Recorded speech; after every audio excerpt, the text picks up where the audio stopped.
welcome back to Radical Grace Radio. You know, the story of Naaman was one of those stories that came up in like catechesis between you and me whenever I first came to the Risen Savior Lutheran Church. Should I explain catechesis before? Yeah, you can use the word, but it won't hurt. I was being taught as adult instruction, that kind of thing, and I had heard the story before. I may have even I did obviously read the story, but I hadn't remembered it. And you had a whole angle, it was like a baptism angle and stuff like that. But I get the impression that that's not strictly where we're going today. Well, we're going to start there. We're going to talk about what these are all things with this Vacation Bible School that are related or touch on water, how water is communicating to us God's living water. And so this is what we're going to talk about today. And I invited the listeners earlier to turn to 2 Kings chapter 5. That's where the story is, and that's what we're going to begin reading. And I'll do a little color commentary. Ooh, right. That'll a little? Yeah. Well, okay. Yeah. So why don't you start at chapter 5, verse 1, and how about if you read through, just read through, let's take a little bites at first. So 1 through 3. 1 through 3, okay. Naaman, commander of the army of the king of Syria, was a great man with his master and in high favor, because by him the Lord had given victory to Syria.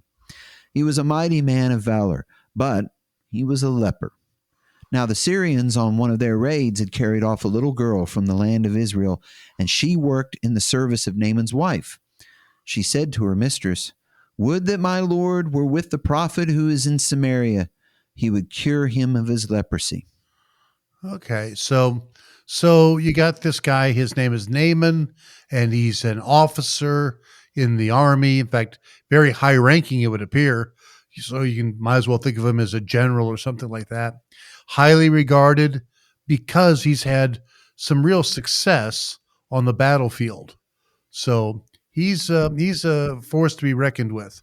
And it says the Lord had given victory to Aram. So maybe it's not all that much because he's a great general, but he also has been getting some blessing in this case from the Lord. Yeah, it is written by Hebrews. Yeah, obviously these are not Jewish people, by the way. Good to know. Good to know as we unfold this. Mm-hmm. And so you've got the raiding parties that go out, and they're basically going to capture people. They're going to capture especially livestock. That's always a nice thing.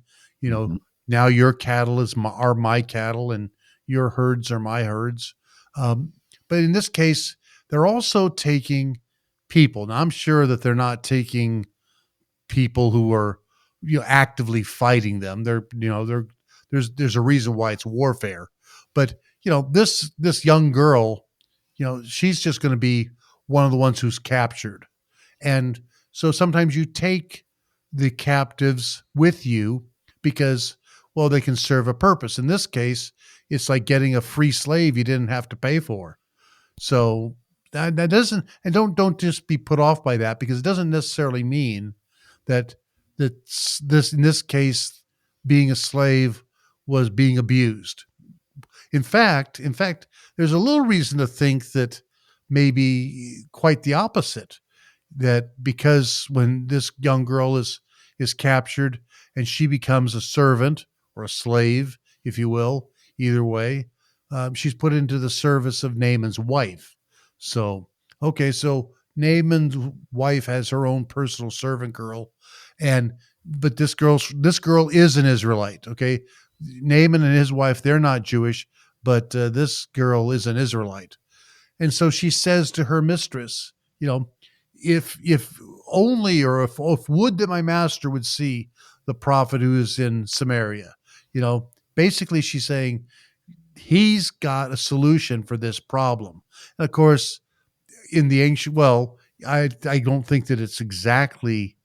I don't know whether leprosy, strictly speaking, is curable now, even today. I do believe that it's certainly treatable, but back in the ancient day, certainly couldn't cure it. Probably couldn't treat it. Didn't know what to do. It's a problem, by the way, that's only going to get worse. It's not going to get better on its own. So he he's got a reason to be worried for his future, right? And so, but you might wonder, why would this young girl, if she's been captured and feels like taken away, ripped out of her homeland, why is she doing this? Why is she giving Why is him? she making a suggestion Why is for? she giving Yeah. him some help? I don't know. We'd have to speculate. Um, you know, maybe it does occur to me that if you're an ordinary, say, peasant girl in Israel, and now you're yeah, it's probably a traumatic event, being ripped away from your family and your culture and taken to another strange place.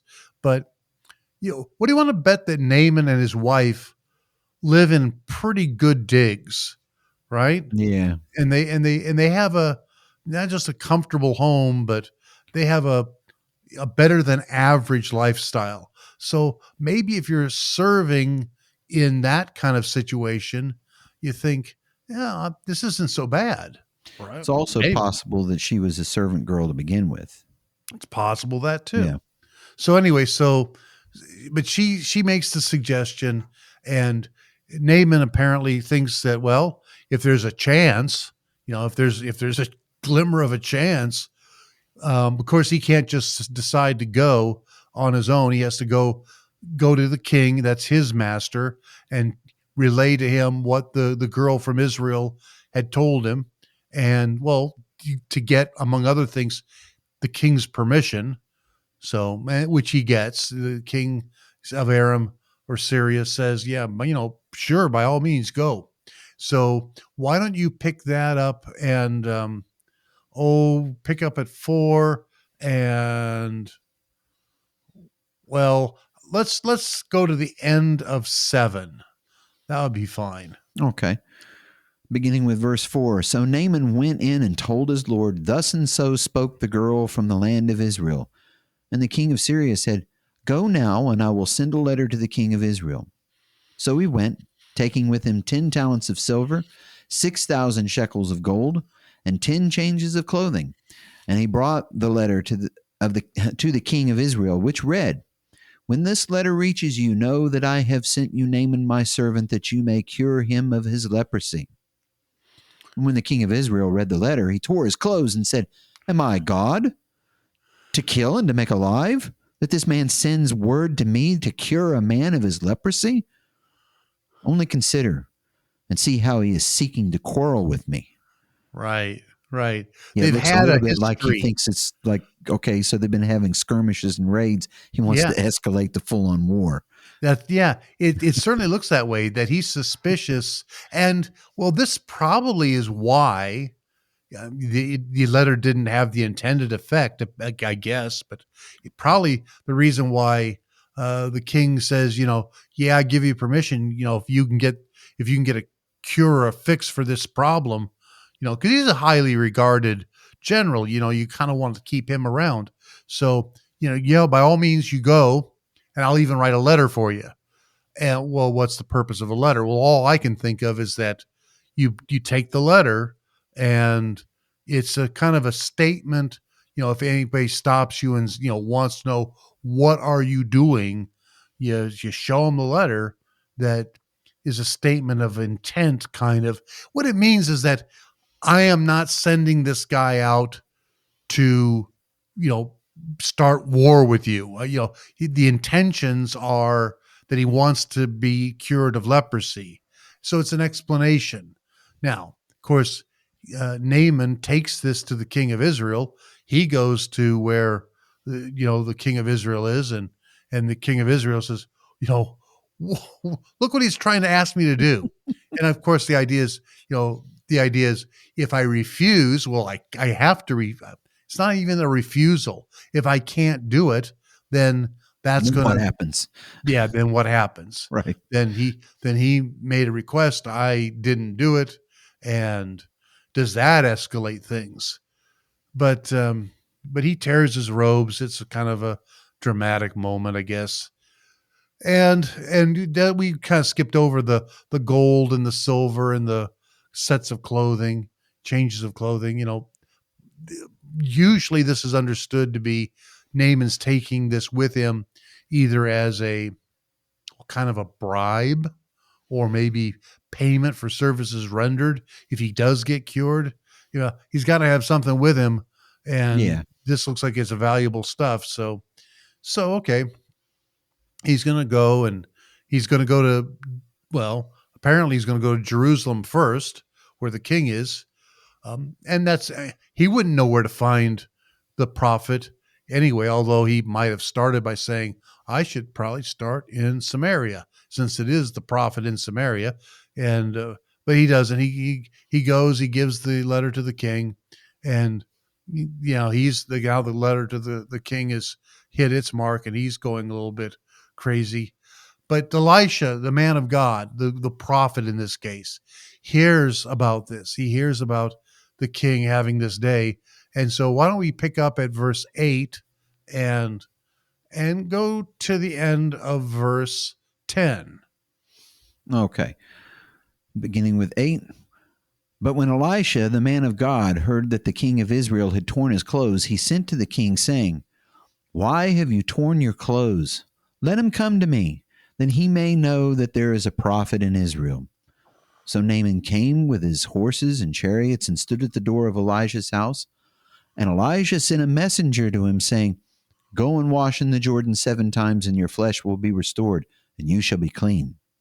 Okay, so here's a picture, up to probably not a fancy house. I mean, the prophet is, well, he's a prophet. He's not a millionaire. He's just got Yeah. he's got a house, and so up right in front of the house pulls all the horses and the chariots and the whole entourage, and it's And drawing, bags shaking full of gold. it's drawing attention from the neighbors, Right. probably unwelcome attention. Anyway, yeah, he's out there, and now, would you imagine that somebody who's a highly regarded officer in the Syrian army, what kind of reception do you think he would get back home if he just showed up at somebody's house? They would be like, oh, look who's here. And they would be, polishing up and killing the fatted calf, so to speak, rolling out Please, the red please come in, sit carpet. down, make yourself at home. Right. And then whenever he shows up, they would be outside, sort of on their knees, bowing to him and so Yeah. forth and so on. Yeah, Great man, he's got a history of expecting this stuff. Yeah. Now, how do you think it strikes him when Elisha the prophet doesn't even come to the door himself? He sends a messenger out to talk to him. This is It's knocking like, on the door, going, yes, I can just see it. It's like, said, Naaman is here. It's, oh, okay. Disappears for a second. Messenger comes back and tells him exactly what he said there, and then closes the door. It's like, what? this is strange. This isn't how it's supposed to work at all. And what was he told to do? Go to the Jordan. Right. Go to the River Jordan. There. Dunk yourself in 7 times. Wash yourself 7 times. And the promise is that your flesh is going to be restored and you'll be cleansed of the leprosy. So that sounds like, well, he's going to get the healing he came for. That's what he wanted. But it says in verse 11 that Naaman doesn't exactly feel like he's been treated well. So why don't you pick up at 11 now and read through the end of 12. Okay.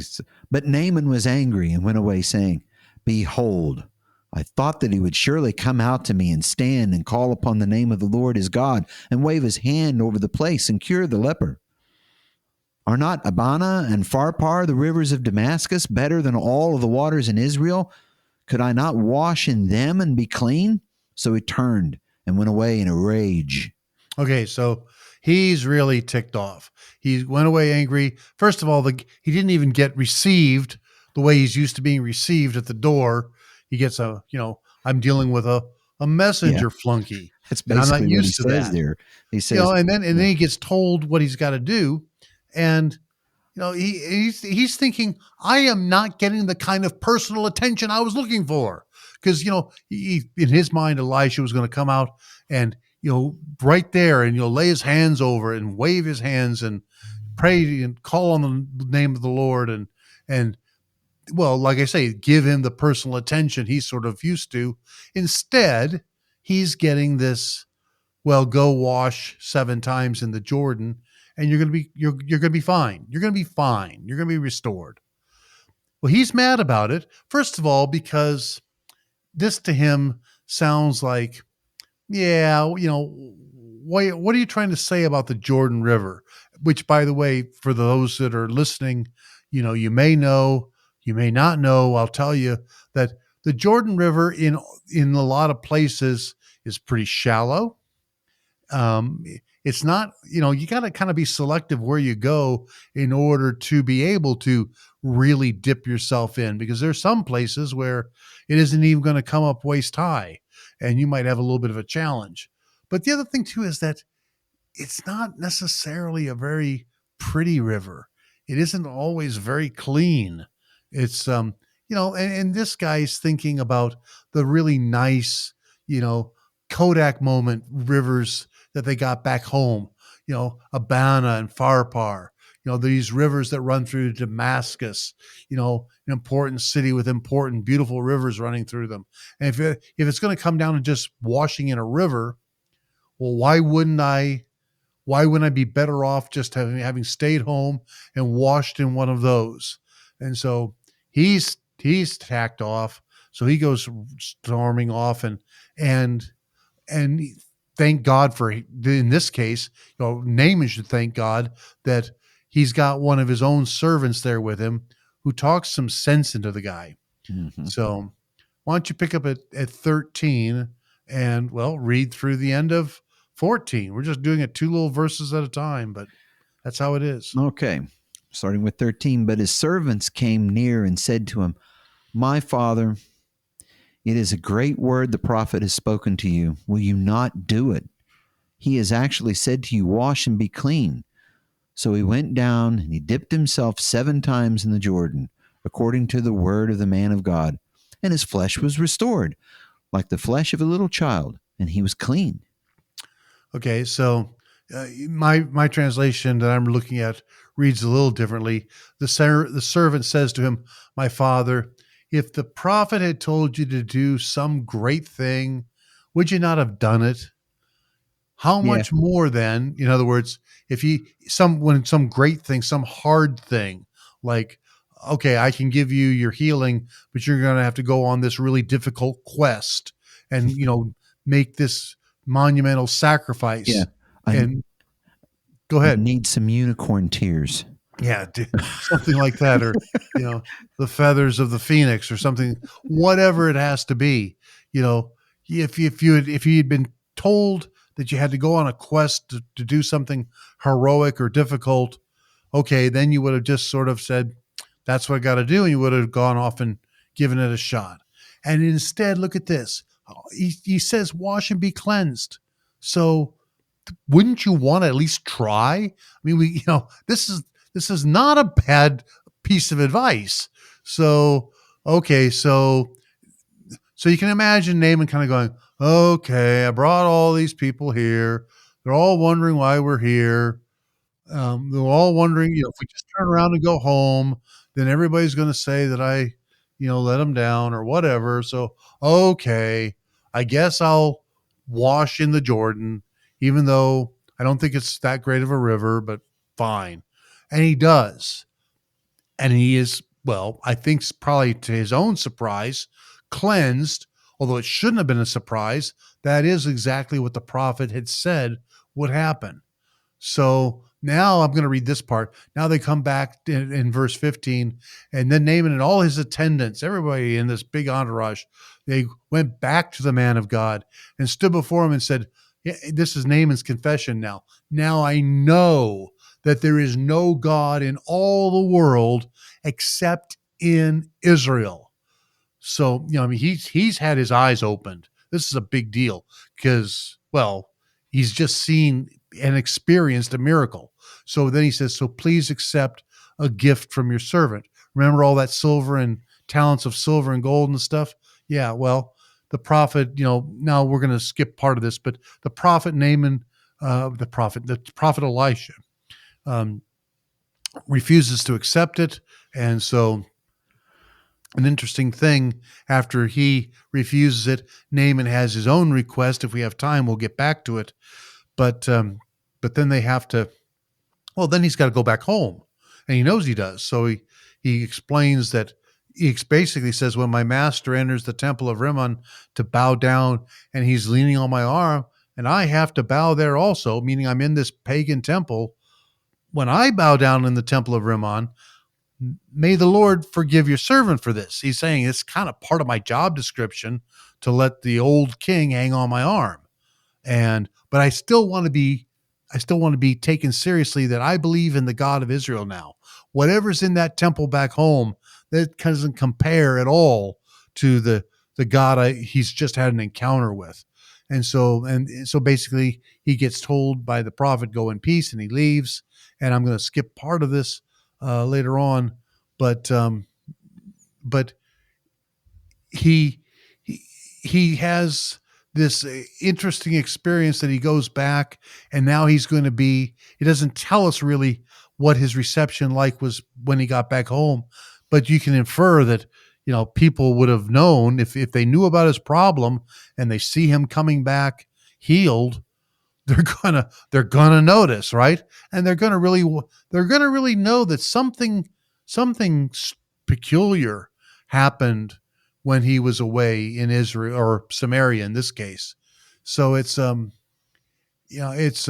interesting thing. Now here's what I want to talk about, because there's a lot of things you can mention about, like I say, the request he made, and also the fact that I always like to tell people, end this story with, who's his best friend, or who's going to be his best friend now when he gets back to home, basically.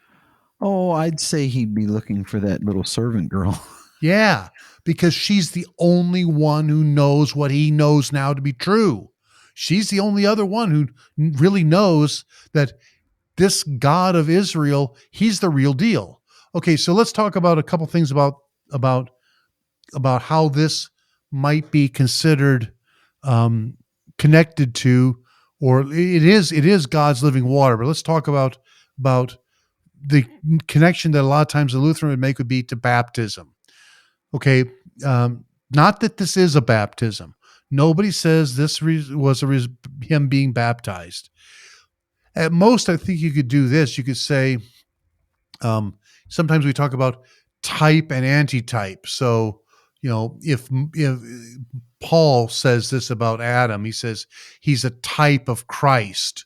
And so, well, the antitype, the corresponding thing that he's like is Christ. And Hebrews does the same thing when it says that, Jesus goes and ministers in the heavenly uh, temple. And you get the impression that the earthly one is only a type of what's a greater reality. So maybe this really does point to the greater reality that is baptism.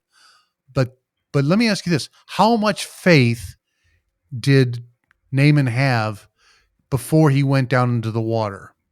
Before he went down, I got the impression that he didn't believe it was going to do anything for him. I have the impression too. In fact, he's complaining before, if I'm just going to wash in water, why don't I do the rivers back in Damascus? However, if he had taken his own advice and washed in the waters of Damascus, what would have happened? Nothing. Right. Nothing would have happened, because the promise that God made through the prophet was attached to washing in the Jordan. And that's exactly how we look at it too. The Jordan River is not the intrinsic nature of the water that makes it able to do these things. It's because God has attached a promise to it. And God is faithful to his promises. And somebody else might say, well, it's because he was obedient. There's always somebody who wants to find a loophole and says that this is really still about obedience. If he hadn't been obedient to the command, he wouldn't have gotten his help. That's a way to think about it, but not the right way. There's a lot of things that when God talks about, like, well, when Jesus says, where two or three are gathered in my name, there am I with them. And most Baptists and other folks would agree. Yeah, that's true. Well, does that mean that you being there causes him to be there? Or is it the fact that if you want to be where Jesus is, you need to seek out and be where those are gathered in his name? So it's not really your doing it that makes anything happen.